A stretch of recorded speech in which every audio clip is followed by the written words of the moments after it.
যে খাবারটি মধ্যবিত্ত ও গরিবদের মধ্যে অনেক জনপ্রিয় ছিল সেটি এখন বড়লোকের খাবারে পরিণত হয়েছে। বলছিলাম 1980-90 দশকে মধ্যবিত্ত ও গরিব অসহায় মানুষের নির্ভরযোগ্য খাবার কাউনের চালের কথা। এক সময়ে জনপ্রিয় খাবারটি কালের বিবর্তনে হারিয়ে গেলেও বর্তমানে শৌখিন অনেক কৃষক আবারও এই ফসলটি চাষাবাদ করছেন। এতে করে জনপ্রিয় এই ফসলটি নতুন প্রজন্মের কাছে পরিচিতি পেয়েছে। এক সময় কাউনের আবাদ করেছিল, এখন বাচ্চা কাচ্চা তো চিনে না, এরা নতুন করে আবার আবাদ করেছি কাঁচা আছে খাওয়ার জন্য আর কি। আগর তো কাউনের ভাত আটা রুটি খায় বাঁচিছিল, ধানের ভাত এক বেলা এনে। কাউন মানে কি জিনিস সেটা ভালোভাবে চিনতাম না, তো আমার বাবা বলতো যে তারা যখন ছোট ছিল তখন শুধু কাউনের ভাত ছাড়া কিছু ছিল না, এত অভাব। নিজে খাওয়ার জন্য এবং শখের বসে কাউনটা করে। পঞ্চকর বার্ষি 2-4 হাতে গোনা কয়েকজন এই কাউন্ট করে। আগেই কাউনির ভাত আমরা খাইছি, কাউনির ভাত খাই আমরা মানুষ। এখন তো কাউনি দেখা যাচ্ছে। কৃষক 1 কেজি কাউন 100 টাকা করে কিনতেছি, এই জন্য এখন আমরা অল্প অল্প করে জমিতে এই কাউন লাগাচ্ছি।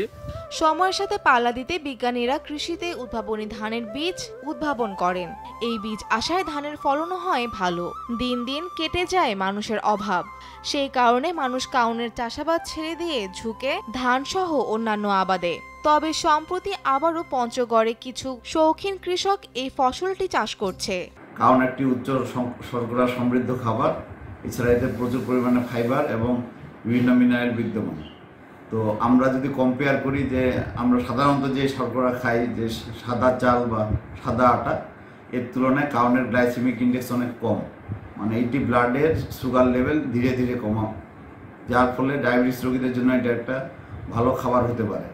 এছাড়া এতে ফাইবার অনেক বেশি পরিমাণে থাকাতে এটি কোলেস্ট্রল নিয়ন্ত্রণে সাহায্য করে, যা হৃদরোগীদের জন্য একটা ভালো খাবার হতে পারে।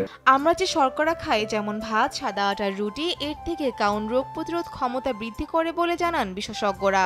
কাউন যেটা সেটি আসলে আবাদ হচ্ছে, যেটি একসময় অনেক ছিল, বর্তমানে 14 হেক্টর জমিতে আমাদের পঞ্চগড়ে কাউনের আবাদ হয়েছে। এই কাউন বিশেষ করে যারা শৌখিন কৃষক তারা চাষ করছেন। বর্তমানে কাউনের বাজার মূল্য ভালো, এবং যারা আমরা শৌখিন মানে চাষি যারা কাউন খেতে পছন্দ করি তারা কিন্তু এই কাউনের পায়েস, পিঠা এবং ভাত তারা এটি খাচ্ছেন। নতুন প্রজন্ম জানে না কাউনের নাম, তাদের কাছে এটি শুধুমাত্র একটি ফসল। এক সময়ের এই জনপ্রিয় খাবারটি মানুষ চাষাবাদ ছেড়ে দেন। বর্তমানে কালে ভদ্রে এটি দেখা মিলেছে শৌখিন কৃষকের মাধ্যমে। ফৌজিয়া ফারিহা, দেশ টিভি, ঢাকা।